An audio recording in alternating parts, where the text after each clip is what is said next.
Gbogbo ẹ̀yin bàbá àti mọ̀mọ́ tẹ̀ ń gbọ́ wa nínú ilé ẹ̀dẹ̀ ò dàbí ẹ kú àsìkò yìí. Mo kí yín kú àbọ̀ sí ẹ̀kọ́ ilé ẹ̀kọ́ ọjọ́ ìsinmi wa fún ti ọ̀sẹ̀ yìí fún gbogbo àwa ìjọ Ọlọ́run tá ń tẹ̀lé ìlànà ilé ẹ̀kọ́ ọjọ́ ìsinmi gbogbogbò èyí tí onírúurú ìjọ ń lò káàkiri àgbáyé bí ìjọ onítẹ̀bọmi ní Nàìjíríà ní abẹ́ ẹ̀ka ètò ẹ̀kọ́ ìjọ náà. Lọ́sẹ̀ yìí orí ọ̀rọ̀ ẹ̀kọ́ wa òun ni ìrúbọ ìyìn àti iṣẹ́ rere. Ìrúbọ ìyìn àti iṣẹ́ rere, a sì ń lọ kẹ́kọ̀ọ́ nínú ìwé Hébérù orí kẹta. Hébérù orí kẹtàlá ẹsẹ̀ ìkẹsàn-án sí ìkọkànlélógún.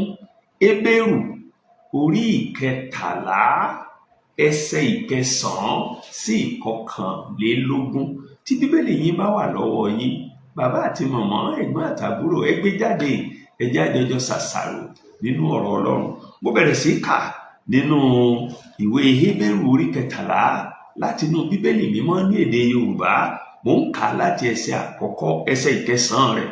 Hébérù orí kẹtàlá, mo bẹ̀rẹ̀ sí kà láti ẹsẹ̀ ìkẹsàn-án. Ìwé mímọ́ ní, ẹ má ṣe jẹ́ kí a fi onírúurú àti ẹ̀kọ́ àjèjì gbá yín kiri, nítorí ó dára kí a máa yìn ní ọkàn. Ó dára kí a mú yín ní ọkàn le nípa oore ọ̀fẹ́, kì í ṣe nípa oúnjẹ, nínú èyí tí àwọn tí ó ń ti rìn nínú wọn kò lérè. Ẹ jẹ́ kí n tú ẹsẹ̀ ìkẹsàn-án yẹn kà lẹ́ẹ̀kan sí. Ẹ má ṣe jẹ́ kí a fi onírúurú àti ẹ̀kọ́ àjèjì gbá yín kiri, nítorí ó dára kí a mú yín ní ọkàn le nípa oore ọ̀fẹ́, kì í ṣe nípa oúnjẹ, nínú èyí tí àwọn tí ń rìn nínú wọn kò lérè. Àwa ní pẹpẹ kan nínú èyí tí àwọn tí ń sin àgọ́ kò ní agbára láti máa jẹ, nítorí pé ara àwọn ẹran wọn ni ẹ̀jẹ̀ yìí tí olórí àlùfáà mú wá síbi mímọ́ nítorí ẹ̀ṣẹ̀, a sun wọ́n lẹ́yìn ibùdó. Nítorí náà Jésù pẹ̀lú, kí ó lè fi ẹ̀jẹ̀ ara rẹ̀ sọ àwọn ènìyàn di mímọ́, ó jìyà lẹ́yìn òde. Nítorí náà ẹ jẹ́ kí a jáde tọ̀ ọ́ lọ lẹ́yìn ibùdó, kí a máa ru ẹ̀gàn rẹ̀, nítorí pé àwa kò ní ìlú tó wà níhìn títí láé, ṣùgbọ́n àwa ń wá èyí tí ń bọ̀. Ǹjẹ́ nípasẹ̀ rẹ̀ ẹ jẹ́ kí a máa rú ẹbọ ìyìn sí Ọlọ́run nígbà gbogbo. Èyí ni èso ètè wa tí ń jẹ́wọ́ orúkọ rẹ̀. Ṣùgbọ́n àti máa ṣoore òun àti máa pín fúnni ẹ má ṣe gbàgbé o, nítorí irú ẹbọ wọn nì nínú Ọlọ́run dùn sí jọjọ. Ẹ máa gbọ́ tí àwọn tí ń ṣe olórí yín, kí ẹ sì máa tẹríba fún wọn, nítorí wọ́n ń ṣọ́ ẹ̀ṣọ́ nítorí ọkàn yín, bí àwọn tí yóò ṣe ìṣirò, kí wọ́n lè fi ayọ̀ ṣe èyí láìsí ìbànújẹ́, torí èyí yóò jẹ́ àìlérè fún yín. Ẹ máa gbàdúrà fún wa, nítorí àwa gbàgbọ́ pé àwa ní ẹ̀rí ọkàn rere, a sì ń fẹ́ láti máa wà lódodo nínú ohun gbogbo. Ṣùgbọ́n èmi ń bẹ̀ yín gidigidi sí i láti máa ṣe èyí, kí a bá lè tètè fi fún yín padà. Ǹjẹ́ Ọlọ́run àlàáfíà, ẹni tí ó tún olùṣọ́ àgùntàn ńlá tí àwọn àgùntàn tí inú òkú wá nípa ẹ̀jẹ̀ májẹ̀mú ayérayé, àní Olúwa wa Jésù, kí ó mú yín pé nínú iṣẹ́ rere gbogbo láti ṣe ìfẹ́ rẹ̀, kí ó máa ṣiṣẹ́ ohun tí í ṣe ìtẹ́wọ́gbà níwájú rẹ̀ nínú wa nípasẹ̀ Jésù Kristi, ẹni tí ògo wà fún láé àti láéláé. Àmín. Èyí ni ẹsẹ̀ bíbélì tí a ti ń kẹ́kọ̀ọ́ lọ́sẹ̀ yìí. Kí Olúwa bùkún ọ̀rọ̀ rẹ̀ fún ìgbàlà ẹ̀mí wa. Àmín. Ẹsẹ̀ wúrà wa lọ́sẹ̀ yìí, ẹsẹ̀ mọ́nigbàgbé, ẹsẹ̀ akọ̀ọ̀kan, òun ni ẹsẹ̀ ìkẹẹ̀ẹ́dógún ìwé tá a kà tán. Hébérù orí 13 ẹsẹ̀ ìkẹẹ̀ẹ́dógún. Ẹ gbọ́ lẹ́ẹ̀kan àbẹ́ méjì sí bí ẹsẹ̀ ìkẹẹ̀ẹ́dógún ti wí. Ìwé mímọ́ ní ǹjẹ́ nípasẹ̀ rẹ̀, èyí ò ní Jésù Kristi, ǹjẹ́ nípasẹ̀ rẹ̀ ẹ jẹ́ ká máa rú ẹbọ ìyìn sí Ọlọ́run nígbà gbogbo. Èyí ni èso ètè wa tí ń jẹ́wọ́ orúkọ rẹ̀. Ǹjẹ́ nísinsìnyí ẹ jẹ́ kí a máa rú ẹbọ ìyìn sí Ọlọ́run nígbà gbogbo. Èyí ni èso ètè wa tí ń jẹ́wọ́ orúkọ rẹ̀. Ẹsẹ̀ láti rántí wa, ẹsẹ̀ akọ̀ọ̀kan, ẹsẹ̀ mọ́nigbàgbé lọ́sẹ̀ yìí nìyẹn. Lẹ́ẹ̀kan sí mo kí wa kú àbọ̀. Mo láyọ̀ gidigidi láti kí wa kú àbọ̀ sínú ẹ̀kọ́ tọ̀sẹ̀ yìí. Àdúrà mi ni wípé Olúwa yóò bùkún wa lẹ́kùnrẹ́rẹ́ bí a ti ń kọ́ ẹ̀kọ́ náà. Ẹ má ṣe jẹ́ àgbàgbé wípé ẹsẹ̀ ọ̀rọ̀ wa fún gbogbo oṣù kẹjọ yìí òun ni Kristẹni àti ìrúbọ. Kristẹni àti ìrúbọ. Ẹ̀kọ́ tá a sì kọ́kọ́ kọ́ ní ọ̀sẹ̀ àkọ́kọ́ nínú oṣù yìí, ó ṣe àtẹnumọ́ wípé àwa onígbàgbọ́ ọmọlẹ́yìn Kristi, àwa ni tẹ́ḿpìlì Ọlọ́run, àwa ni ibùgbé Ọlọ́run. Inú wa lọ́lọ́run ń gbé, àwùjọ wa lọ́lọ́run wà. Nítorí èdí èyí a pè wá níjà láti ya ara wa sọ́tọ̀ fún Ọlọ́run. A pè wá níjà láti ya àwùjọ wa sọ́tọ̀ fún Ọlọ́run. A pè wá níjà láti kọ́ ìjọ Kristi sórí àpáta ayérayé nì, èyí ò ní Jésù Kristi, pẹ̀lú ọgbọ́n Ọlọ́run, kì í sọgbọ́n èèyàn. Lọ́sẹ̀ kejì nínú oṣù yìí, nínú ẹ̀kọ́ kejì tá a kọ́, ẹ̀kọ́ kejì tá a kọ́ ní ọ̀sẹ̀ kejì oṣù yìí, ó fọba ní ẹ̀kọ́ tàkọ́kọ́. Ọba tó fi lé ni pé àgọ́ ara wa yìí, gbogbo ẹ̀yà ara wa pátápátá látorí dé àtẹ́lẹsẹ̀ tọ́lọ́run ni. Nítorí náà a gbọ́dọ̀ yà á sọ́tọ̀ fún Olúwa, kì í ṣe fún ìfẹ́kúfẹ̀ẹ́ ara, kì í ṣe fún ìjẹkújẹ tàbí ìmukúmu, kì í ṣe fún ṣekúṣe, ṣùgbọ́n ká yà á sọ́tọ̀ fún Olúwa, ká yà á sí mímọ́ fún Olúwa. Ní ọ̀sẹ̀ kẹta tí í ṣe ẹ̀kọ́ tá a kọ́ lọ́sẹ̀ tó kọjá, ẹ̀kọ́ wa tó tẹ̀síwájú láti kọ́ wa wípé gbogbo ẹ̀yà ènìyàn tó wà nínú ayé wọ́n jẹ́ tẹ́ḿpìlì kan ṣoṣo lọ́dọ̀ Ọlọ́run, èyí tí í ṣe ìjọ Kristi. Ohun tó sì mú kí eléyìí ṣeé ṣe òun ni ìfi ara ẹni rúbọ, èyí tí Jésù fi ara rẹ̀ ṣe fún ẹ̀ṣẹ̀ gbogbo ènìyàn, torí gbogbo ènìyàn ló sá ti ṣẹ̀ tí wọ́n sì ti kùnà ògo Ọlọ́run. Ṣùgbọ́n nípa ìfi ara ẹni rúbọ Jésù Kristi fún ìmúkúrò ẹ̀ṣẹ̀ gbogbo ènìyàn, Jésù sọ gbogbo ènìyàn, gbogbo ẹ̀yà, gbogbo èdè, ó sọ wá dẹyọ kan nínú tẹ́ḿpìlì Ọlọ́run tí í ṣe ìjọ rẹ̀. Nítorí náà gbogbo ìyapa Júù àti Hélénì, ìyapa Júù àti kèfèrí ò sí mọ́, gbogbo wa ti dọ̀kan pọ̀ nínú Kristi. Torí náà kò gbọdọ̀ sí ẹlẹ́yàmẹ̀yà nínú ìjọ Kristi. Gbogbo ẹ̀kọ́ ọ̀sẹ̀ tó kọjá lọ nìyẹn. Nínú ọ̀sẹ̀ yìí tá a wá wà yìí, àfojúsùn ẹ̀kọ́ wa dá lórí fífi ìgbàgbọ́ nínú Kristi, ìgbàgbọ́ wa nínú Kristi, fífi sínú ìṣe. Kọ́mọ́kànjẹ́ ìgbàgbọ́ ẹlẹ́nu lásán, fífi ìgbàgbọ́ wa nínú Kristi sínú ìṣe. A sì ń kẹ́kọ̀ọ́ nínú ìwé Hébérù. Ṣé ẹ rí òǹkọ̀wé ìwé Hébérù nínú orí 11 ìwé yẹn, ó ṣe àfihàn àwọn akọni ìgbàgbọ́ bíi bàbá wa Ábúráhámù.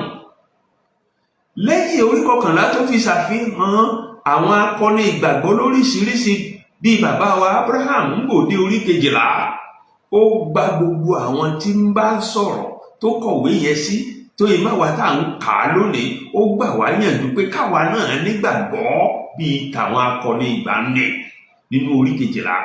Ṣùgbọ́n gbà tó dé orí 13, ó wá bẹ̀rẹ̀ sí í ṣe àwọn àfàyọ lóríṣiríṣi, àwọn ohun kò ṣeé mọ̀ní tó gbọ́dọ̀ máa farahàn, tó gbọ́dọ̀ máa jẹyọ nínú ayé ẹnikẹ́ni tó bá ní pé lóòótọ́ òun ti gba Jésù lólúwa àtolùgbàlà òun. Méjì nínú àwọn tó wá gbọ́dọ̀ máa farahàn yìí ní ẹ̀kọ́ wa gbájúmọ́ lọ́sẹ̀ yìí. Àwọn méjèèjì náà sì ni pé a gbọ́dọ̀ máa fi ìyìn fún Ọlọ́run nítorí ohun tó jẹ́ àti tó ṣe inú ayé wa. Ìkejì sì dàbí rẹ̀, èyí ò ní iṣẹ́ rere. Ìdí nìyí tẹ́kọ̀ọ́ wa ní ọ̀sẹ̀ yìí ṣe pín sí abala méjì. Abala àkọ́kọ́ òun la pè ní ìrúbọ tó tẹ́ Ọlọ́run lọ́rùn. Ìrúbọ tó tẹ́ Ọlọ́run lọ́rùn, èyí sì ní í ṣe pẹ̀lú ẹsẹ̀ 9 sí 15 ìwé tá a ti ń kẹ́kọ̀ọ́ yìí. Hébérù orí 13 ẹsẹ̀ 9 sí 15, ìrúbọ tó tẹ́ Ọlọ́run lọ́rùn. Ní abala àkọ́kọ́ ẹ̀kọ́ wa yìí, à ń pè wá láti ṣiṣẹ́ tọ̀ ẹ̀kọ́ ìgbàgbọ́ wa lẹ́yìn. À ń pè wá láti mọ ojúṣe wa ní ṣíṣe gẹ́gẹ́ bí ọmọlẹ́yìn Kristi. À ń pè wá pé kí a máa fìgbàgbọ́ wa sínú ìṣe. Bó ṣe rí lóde òní tí onírúurú ẹ̀kọ́ òdì gbayé kan, bẹ́ẹ̀ náà ló rí ní àkókò òǹkọ̀wé ìwé Hébérù. Àwọn ẹ̀kọ́ tí ò bá ẹ̀kọ́ Kristi mu, àwọn ẹ̀kọ́ tí ò bá ìṣe Jésù Kristi mu, àwọn náà pọ̀ yanturu lákòókò náà. Àwọn onígbàgbọ́ Júù kan ti ẹ̀wà tó jẹ́ pé wọ́n ń pera wọn lọ́mọlẹ́yìn Kristi, ṣùgbọ́n wọ́n sì tó ń ṣe àwàjẹ àwẹ̀mu pẹ̀lú gbogbo òfin àti gbogbo àṣà àti gbogbo ìṣe Júù. Àwọn wọ̀nyí ó ní òǹkọ̀wé yìí wá ń gbà níyànjú wípé kí wọ́n sọ fún ara wọn lókun, kí wọ́n fún ara wọn lókun nípa oore ọ̀fẹ́ tá a ní nínú Jésù Kristi, kí wọ́n yàgò kúrò gédégédé nínú oúnjẹ ẹ̀sìn Júù. Ìyẹn lẹ́sẹ̀ 9 tẹnu mọ́ fún wọn. Ẹ jẹ́ a jọ kà nínú ẹsẹ̀ 9. Ìwé mímọ́ ní ẹ má ṣe jẹ́ ká fi onírúurú àti ẹ̀kọ́ àjèjì gbá yín kiri mọ́. Ẹ ṣálẹ̀ ti gbàgbọ́. Nítorí ó dára ká máa mú yín lọ́kàn lé nípa oore ọ̀fẹ́ Jésù. Kìí ṣe nípa oúnjẹ, kìí ṣàfẹnújẹ. Nínú èyí tí àwọn tí ń rìn wọn ò lérè. Ẹ yẹra kúrò nínú oúnjẹ tí a fi ṣèrúbọ nínú ẹ̀sìn Júù. Ẹ yẹra fún. Ẹnìkan wá béèrè pé kí ló dé tá ò yẹra fún. Òǹkọ̀wé yìí sì fún wa ní ìdí 4 tí wọ́n fi gbọ́dọ̀ yẹra fún oúnjẹ àṣeẹbọ àwọn Júù. Ìdí àkọ́kọ́ ni pé kò lérè nínú ẹsẹ̀ 9 tá a kà tán. Kò lérè fáwọn tí ń rìn nínú wọn. Kò lérè. Kí ni òdì ó lérè? Ni pé Jésù Kristi ti fi ara rẹ̀ rúbọ fún ìmúkúrò ẹ̀ṣẹ̀ gbogbo ènìyàn. Ó ti mú gbogbo òfin ṣẹ. Ohun gbogbo tó fi ń béèrè fún ìrúbọ táwọn Júù ti fi ọ̀pọ̀lọpọ̀ ọgọ́gọ́rùn ọdún rúbọ tí ó dà. Jésù ti fẹ̀mí ara rẹ̀ rúbọ, ó sì ti dà. Torí náà a nílò ẹbọ kankan mọ́ ju èyí tí Jésù ti fi ara rẹ̀ ṣe fún ìmúkúrò ẹ̀ṣẹ̀ aráyé lọ. Ṣùgbọ́n ẹni tó bá sì tún ṣe ìrúbọ ẹ̀ṣẹ̀, ìrúbọ àwo, gbogbo àwọn ẹbọ wọn yẹn ò lérè. Èyí tó lérè lèyí tí Jésù ti fi ara rẹ̀ ṣe fún wa. Torí náà a gbọ́dọ̀ máa kópa nínú ẹbọ kẹ́bọ mọ́. Ìdí kejì ni wípé bí mo ṣe ń sọ lọ, ìrúbọ tí Jésù ti fi ara rẹ̀ ṣe ó ti sọ wá di mímọ́. Ẹsẹ̀ 10 sí 11 ìwé tá a ti ń kẹ́kọ̀ọ́ ló fìdí rẹ̀ múlẹ̀ bẹ́ẹ̀. Ìrúbọ yìí tí Jésù ti fara rẹ̀ ṣe fún ìmúkúrò ẹ̀ṣẹ̀ wa, ó ti sọ wá di mímọ́, ó ti wẹ̀ wá mọ́ nínú ẹ̀ṣẹ̀ wa gbogbo.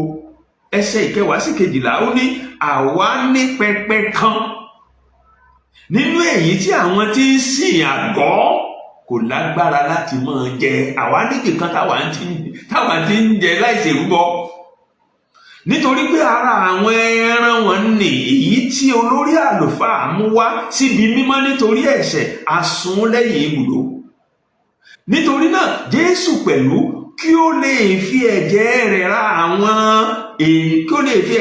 sọ àwọn èèyàn di mímọ́, ó jìyà lẹ́yìn ibodè. Ẹ̀jẹ̀ Jésù ti sọ wá di mímọ́ torí pé Jésù ti jìyà lẹ́yìn ibodè. Ikú oró tá a bá kú ó ti kú, ìyà ẹ̀ṣẹ̀ tá a bá jẹ ó ti jẹ. Torí náà a nílò oúnjẹ ẹbọkẹ́bọ mọ́. lọ́nà kẹta òǹkọ̀wé yìí jẹ́ kó yé wa wípé Jésù Kristi nìkan ló yẹ á faramọ́, ká sì yàgò fún gbogbo ẹbọkẹ́bọ, ká yàtọ̀ fún ètùtù kétùtù, torí pé Jésù ti fi ara rẹ̀ ṣètùtù fún ìràpadà ẹ̀mí wa, ó ti fi ara rẹ̀ ṣètùtù fún ẹ̀ṣẹ̀ wa.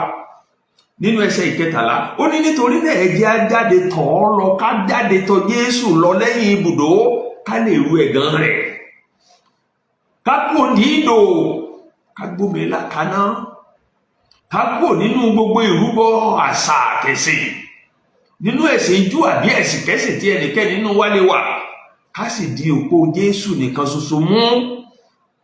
Lọ́nà kẹrin ó rán gbogbo àwọn ọmọlẹ́yìn Kristi létí wípé a ò ní ibùgbé pípẹ́ níhìn, torí náà ẹ jẹ́ á di ìgbàgbọ́ wa mú, ẹ jẹ́ á kó nílò.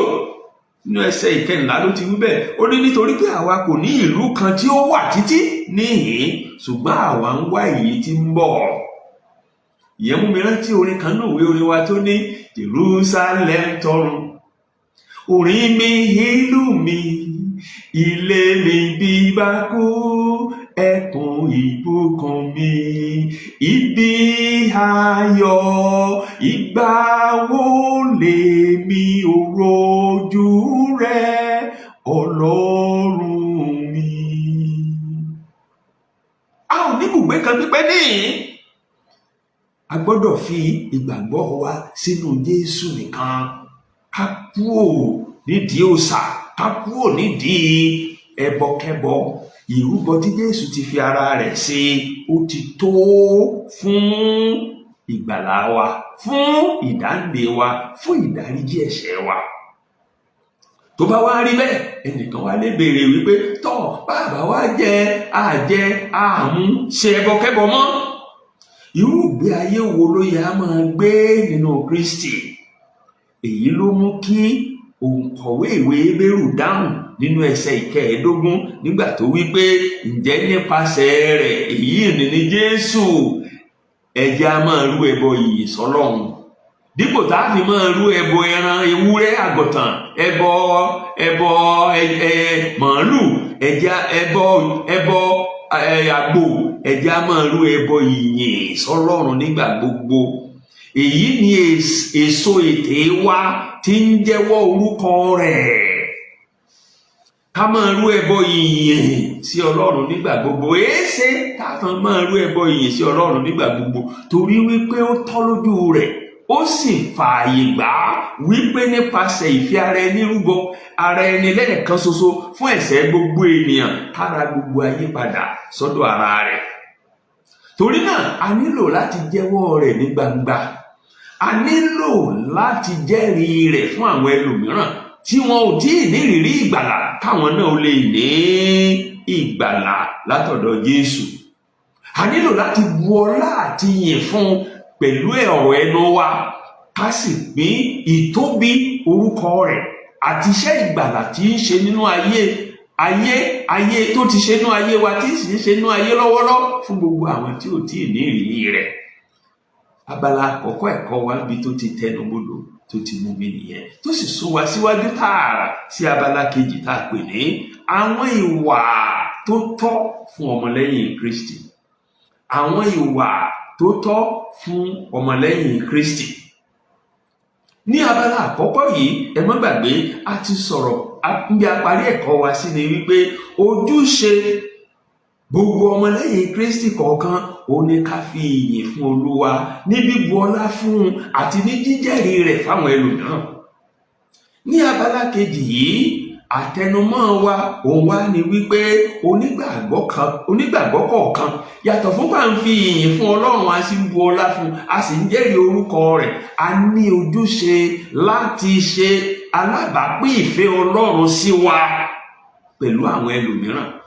Tẹ́ ẹ bá gbàgbé tí ó kọ̀wé Jọ́ọ̀nù nínú orí 3 ẹsẹ̀ 13, ó ní torí Ọlọ́run fẹ́ aráyé tó bẹ́ẹ̀ gẹ́ tó fi ọmọ bíbí rẹ̀ kan ṣoṣo fún ni, kí ẹnikẹ́ni tó bá gbà á gbọ́ kó má bàa ṣègbé, ṣùgbọ́n kó lè ní ìyè àìnípẹ̀kun. Ìfẹ́ Ọlọ́run sí wa ń nì. Abala kejì wọ́n sọ wípé ẹ̀kọ́ wa yìí wọ́n sọ wípé ká fìfẹ́ yẹn hàn.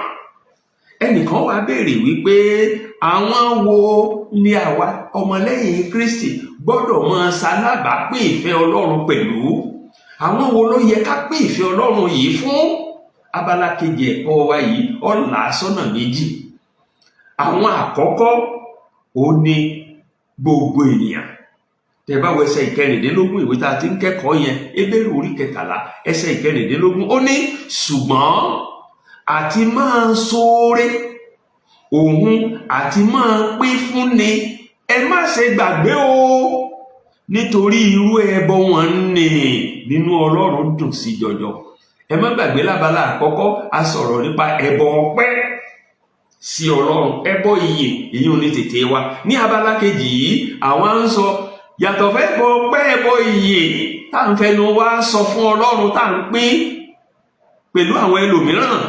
Abala kejì ẹ̀kọ́ wa yìí wọ́n sọ wípé ká lawọ́ náà sọmọnìkejì, ká ru ẹbọ ìfifúnni, ká lawọ́ sọmọnìkejì.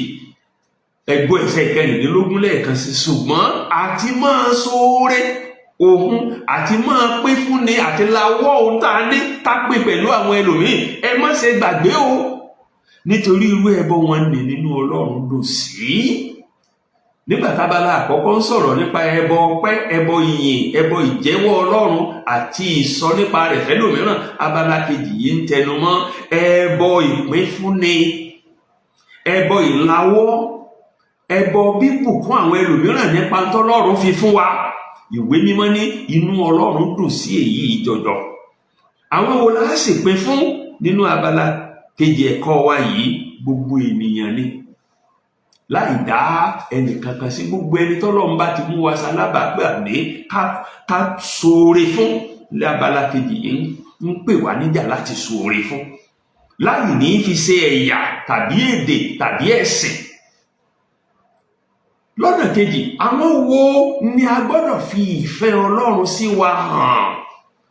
Ẹsẹ̀ ìkẹtàdínlógún wá fọbalé wípé ká máa fi ìfẹ́ Ọlọ́run hàn sáwọn aṣáájú ìjọ wa. Ká máa fi ìfẹ́ Ọlọ́run hàn sáwọn aṣáájú ìjọ wa. Ṣé Bíbélì yín wà lọ́wọ́ yín? Ẹ jẹ́ àjọ kántẹ́sẹ̀ ìkẹtàdínlógún wí. Ìwé mímọ́ ní ẹ máa gbọ́ tí àwọn tí ń ṣolórí yín, kí ẹ sì máa tẹríba fún wọn, nítorí wọ́n ń sọ ẹ̀ṣọ́ nítorí ọkàn yín bí àwọn tí yóò ṣèṣirò, kí wọn kí ó lè fayọ̀ sí yìí láì sí ìbànújẹ́, nítorí èyí yìí ó jẹ́ àìlérè fún yín. Ní ọ̀nà kejì, ẹ̀kọ́ wa yìí sọ wípé a nílò láti fìfẹ́ wa hàn nípa fífi hàn àwọn aṣáájú ìjọ wa, àwọn pásítọ̀ ṣọ́ọ̀ṣì wa, àwọn tí ń darí wa nínú ìsìn ìgbàgbọ́, àwọn tí ń darí wa nínú ìjọ gbogbo, ká fìfẹ́ wa hàn sí wọn. Ẹnìkan wá lè béèrè pé lọ́nà wo ni ká fi fìfẹ́ yẹn hàn sí wọn? Ìwé tá a sì ń kẹ́kọ̀ọ́ nú rẹ̀ yìí ó fọ̀nà mẹ́ta hàn wá tá a fi gbọ́dọ̀ fi hàn. Ọ̀nà àkọ́kọ́ tá a fi gbọ́dọ̀ fi hàn nínú ẹsẹ̀ ìkẹtàdínlógún òun ni pé ká fi hàn nípa gbígbọ́ wọn, gbígbà wọ́n gbọ́ àti máa gbígbọ́ ohun tí wọ́n bá ń bá wa sọ. Ọ̀nà àkọ́kọ́ ni pé ká gbà wọ́n gbọ́ ká sì máa gbọ́ ohun tí wọ́n ń bá wa sọ. Tẹ́ bá wo ẹsẹ̀ ìkẹtàdínlógún yẹn abala àkọ́kọ́ rẹ̀ ó ní ẹ máa gbọ́ ti àwọn tí í ṣolórí yín, ẹ máa gbọ́ wọn, tí wọ́n bá ń bá yín sọ ẹ máa gbọ́, ẹ má ṣe tí kúnkún, ẹ má yẹ létí dídi sí àwọn aṣáájú yín. Ọ̀nà àkọ́kọ́ tá a lè fìfẹ́ wọn hàn sí wọn nù. Ọ̀nà kejì nínú ẹsẹ̀ ìkẹtàdínlógún yẹn náà ni pé ká fi ara wa sí abẹ́ àkóso wọn, ká fi ara wa sí abẹ́ ìdarí wọn. Wọ́n lè jẹ́ ọmọ tá a lè bínú, wọ́n lè jẹ́ tá a jùlọ fífìí, ṣùgbọ́n ìwé mímọ́ ní níwọ̀n ìgbà tí wọ́n ti jẹ́ olórí wa nínú ìrìn àjò gbàgbọ́ nínú ìjọ wa, ká fira wa sábẹ́ àkóso wọn. Nítabala kejì ẹsẹ̀ ìkẹtàdínlógún yẹn ń sọnù, ó ní kí ẹ sì máa tẹríba fún wọn, kí ẹ sì máa tẹríba fún wọn. Ìyún ní pé kẹ́ ẹ fira yín sí abẹ́ àkóso wọn, sábẹ́ ìdarí wọn. Ọ̀nà kẹta tá a gbọ́dọ̀ fìfẹ́ hàn sáwọn aṣáájú wa nínú ìjọ nínú ẹsẹ̀ ìkejìdínlógún àti ìkọkàndínlógún ni pé ká máa gbàdúrà fún wọn. Àwọn náà wọ́n nílò àdúrà wa. Táwọn bàbá wa nílẹ̀ Yorùbá tí ọmọ Bíbélì wọ́n ló lórí ogun lógún dojúkọ.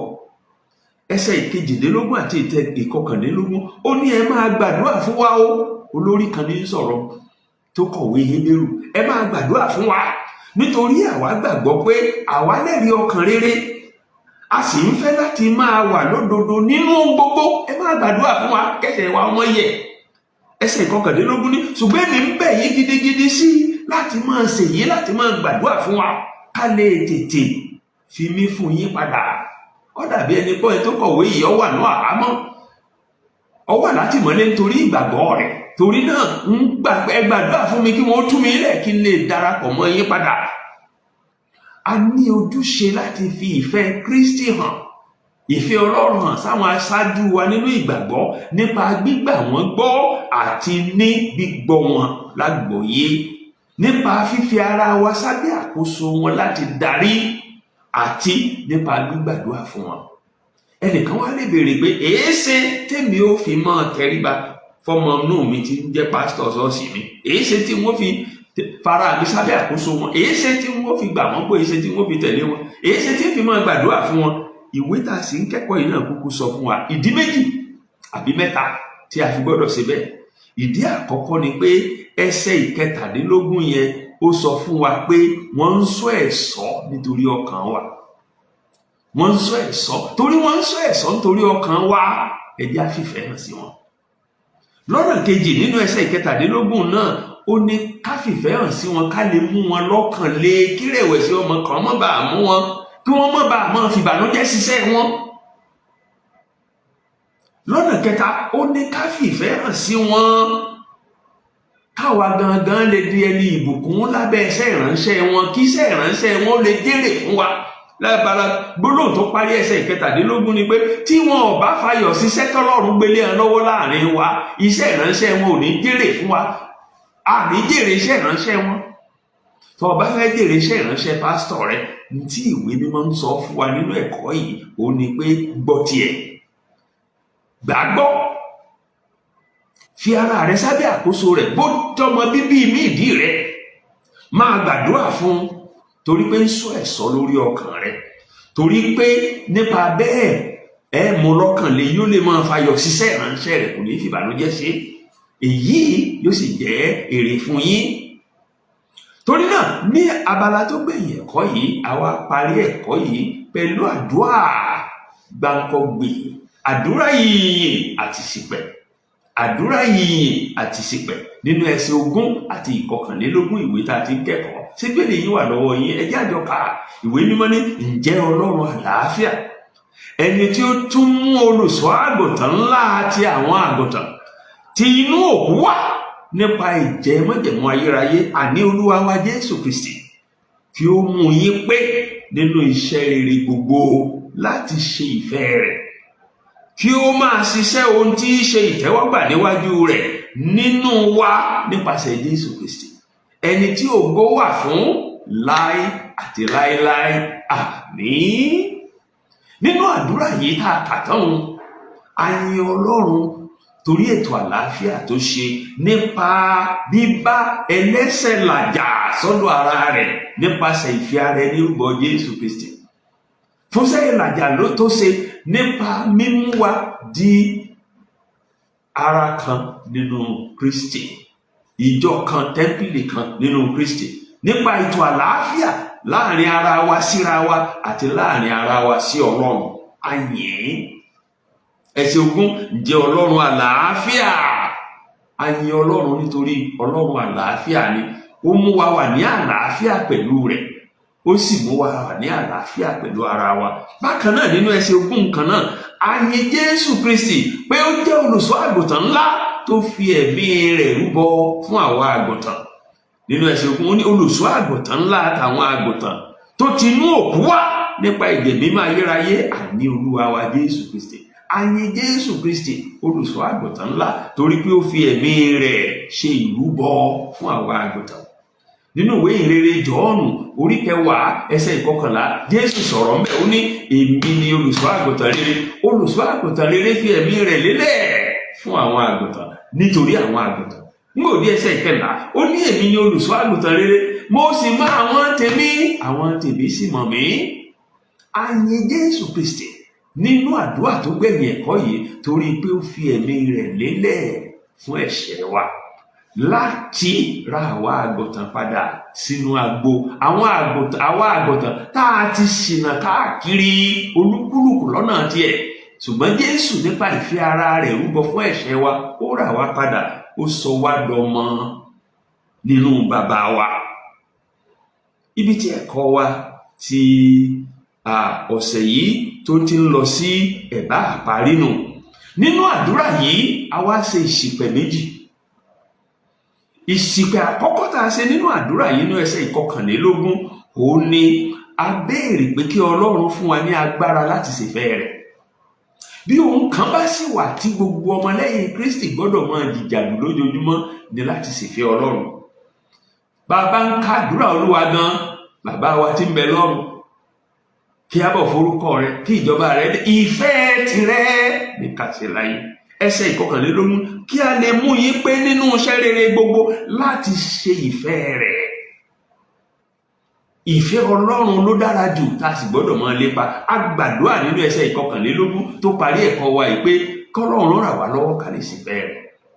Àdúrà kejì, ìṣìpẹ̀ kejì tá a ṣe fún wa nínú ẹsẹ̀ ìkọkànlélógún yìí, ó ní wípé kí Ọlọ́run ràn wá lọ́wọ́ ká lè jẹ́ ní ìtẹ́wọ́gbà lọ́dọ̀ rẹ̀. Ẹsẹ̀ ìkọkànlélógún abala kejì rẹ̀, ó ní kí ó máa ṣiṣẹ́ ohun tí ó ṣe ìtẹ́wọ́gbà níwájú rẹ̀ nínú wa nípasẹ̀ Jésù Kristi, ẹni tí ògo wà fún láyé àti láéláé.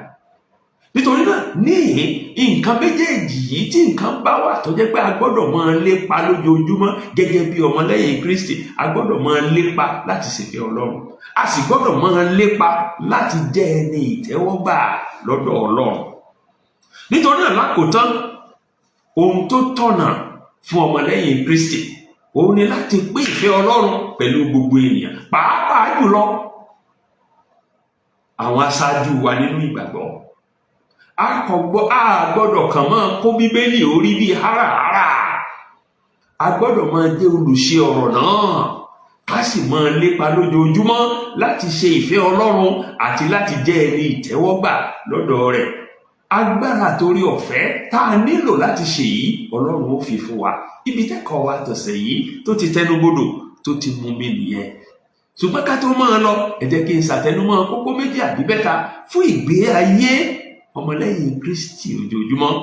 Kókó àkọ́kọ́ tí mo sì fẹ́ tẹnumọ́ nínú ẹ̀kọ́ yìí ni pé ẹ̀kọ́ yìí níbẹ̀rẹ̀ rẹ̀ ó pàkíyèsí wa sí pé dádì, mọ́mì, bọ̀dá, ẹ̀gbọ́n, àǹtí, ẹ jẹ́ á ṣọ́ra fún àwọn àjòjì ẹ̀kọ́, wọ́n sì kúnnú ayé lónìí. Òdiwọ̀n fún gbogbo ẹ̀kọ́ ọ̀rọ̀ Ọlọ́run fún àwọn ọmọlẹ́yìn Kristi ó ní Bíbélì, pàápàá jùlọ Májẹ̀mú Titun. Gbogbo ẹ̀kọ́ tí ó bá ti fìdí múlẹ̀ nínú ọ̀rọ̀ Ọlọ́run, ẹ jẹ́ á yàgò fún. Ìdí sì nìyí tá a fi gbọ́dọ̀ máa ka ọ̀rọ̀ Ọlọ́run nígbà gbogbo, ká máa kọ́, ká máa ṣàṣàrò lórí rẹ̀, ká sì máa fi sínú ìṣe. Ẹni tí òye Ọlọ́run ò bá yé, ó rọrùn láti tàn jẹ. Kémi àti yín má bàa bọ́ sí ọwọ́ àwọn ẹlẹ́tàn, àwọn èké wòlíì, àwọn èké àlùfáà, àwọn èké olùkọ́ ọ̀rọ̀ Ọlọ́run tó kúnnú ayé lónìí. Ẹ jẹ́ á ṣọ́ra fún ẹ̀kọ́ àjèjì. Ẹ̀kọ́ yìí lọ́nà kejì ń kọ́ wa pé ká yẹra fún ohunkóhun tí í ṣe ẹbọ àbí ìrúbọ nínú àwùjọ àbí ìjọ àbí inú ẹgbẹ́ tá a wà láwùjọ wa. Nínú ìlú tá a ti bí wa àbí tá a ti jáde, ẹ jẹ́ á yẹra fún ohunkóhun tí í ṣe ẹbọ, oúnjẹ ẹbọ, ìrúbọ, ìfaraẹnirúbọ Jésù Kristi lẹ́ẹ̀kan ṣoṣo. Ó tó fún ọjọ́ gbogbo láti gbàlà àti láti dáǹdè. Kò sí ìnílò fún ìrúbọ kankan mọ́, torí pé Jésù ti fi ara rẹ̀ rúbọ fún gbogbo ènìyàn, ó sì ti tó nígbà gbogbo fún gbogbo ènìyàn. Lọ́nà kẹta, ẹ̀kọ́ yìí fìdí rẹ̀ múlẹ̀ fún wa wípé ká fi ayé wa fún Ọlọ́run,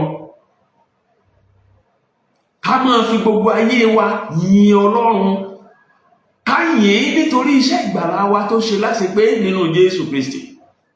Ká jẹ́rìí rẹ̀ fún àwọn ẹlòmíràn, ká jẹ́rìí iṣẹ́ ìgbàlà rẹ̀ nínú ayé wa, ká máa yìn ín. Ẹ má gbàgbé lábala àkọ́kọ́ ẹ̀kọ́ wa sọ̀rọ̀ púpọ̀ lórí èyí, ẹbọ ìyìn. ká fi ẹnu wa yìn fún iṣẹ́ ìgbàlà rẹ̀ tó ṣe láṣepé inú ayé wa, ká sì sọ dídára rẹ̀ fún àwọn ẹlòmíràn káwọn pẹ̀lú lè dẹni ìgbàlà. Síwájú sí nínú ẹ̀kọ́ yìí rán wa létí pé ká máa rántí gbà gbogbo pé èrò ni wá nínú ayé yìí o, àní ibùgbé pípẹ́ títí ní gbogbo wa ń rí kọjá lọ ní. Ilé wa kọ́ yìí, ilẹ̀ wa kọ́ yìí, ọ̀run nílé wa. Torí náà má ṣe fi ohun ayé kankan dira rẹ lọ́wọ́ láti dènà ilé ayérayé rẹ.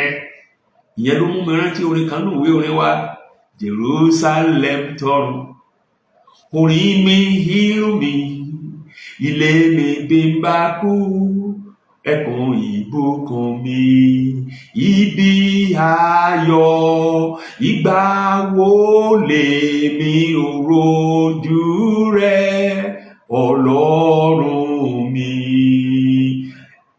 Èrò ni wá nú ayé yìí, mò ń kó wá nú rẹ̀, sì ní mò ń kó lọ.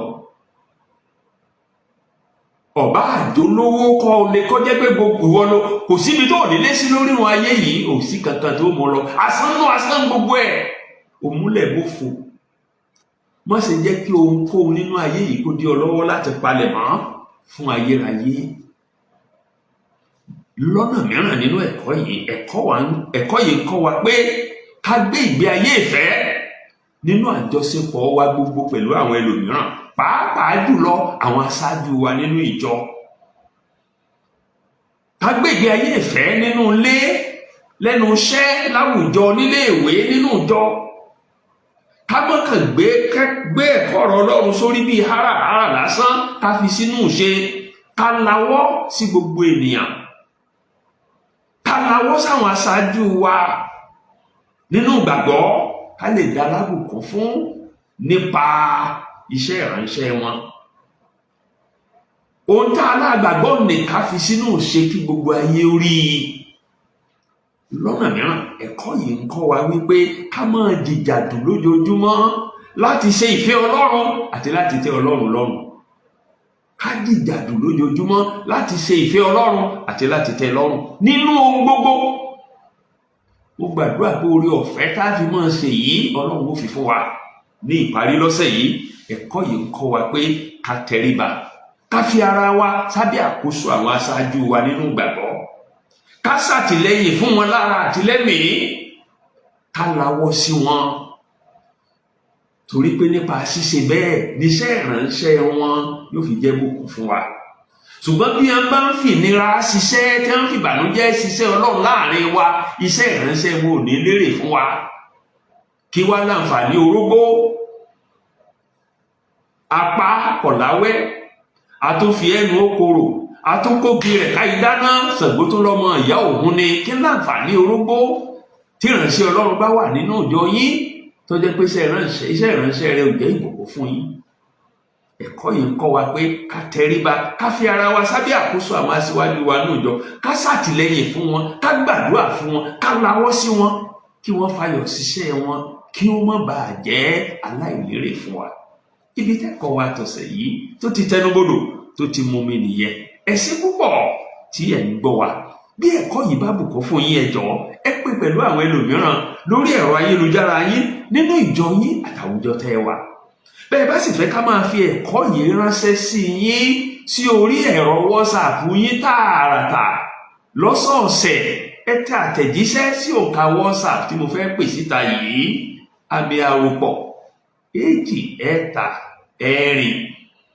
8 1 3 ẹ̀ta 2 ẹ̀sán 2 àtàrùn 2, àmì àròpọ̀ 2 3 4 8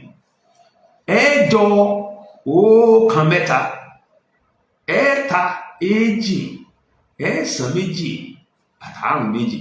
Tẹ́ ẹ bá fẹ́ ká máa fi fọ́nrán ẹ̀kọ́ yìí ránṣẹ́ tààrà sórí ẹ̀rọ WhatsApp yín lọ́sọ̀ọ̀sẹ̀, ẹ tẹ àtẹ̀jíṣẹ́ sórí òǹkà WhatsApp tí mò ń pè jáde yìí, +234 81 11 32 99 55, 234 81 11 32 99 55. títí ọ̀sẹ̀ tí ń bọ̀ tá a tún máa pàdé ó fa yíyí Ọlọ́run alààyè lọ́wọ́ àti àwọn olùkọ́ wa nínú ilé ẹ̀kọ́ ọjọ́ ìsinmi ìjọ wa kọ̀ọ̀kan. ẹ jẹ́ ká tètè dé lọ́jọ́ Olúwa tí ń bọ̀ yìí, ọjọ́ 24 oṣù kẹjọ 2025 tá a wà yìí, kájọjọ kẹ́kọ̀ọ́ yìí. àdúrà mi ni pé gbà tá a bá ń kẹ́kọ̀ọ́ yìí, Olúwa tó ṣí wa ní èdè báyìí lọ láti lóye ọ̀rọ̀ rẹ̀, yóò sì ràn wá lọ́wọ́ láti fi sínú òṣè kí gbogbo wa lè dá lábùkún fún. ẹ jẹ́ á tètè dé, ẹ jẹ́ á kópa. ẹ ṣé púpọ̀ tẹ́ ń gbọ́ wa, yóò máa dára fún yín síwájú àti síwájú sí i. ó dàbọ̀.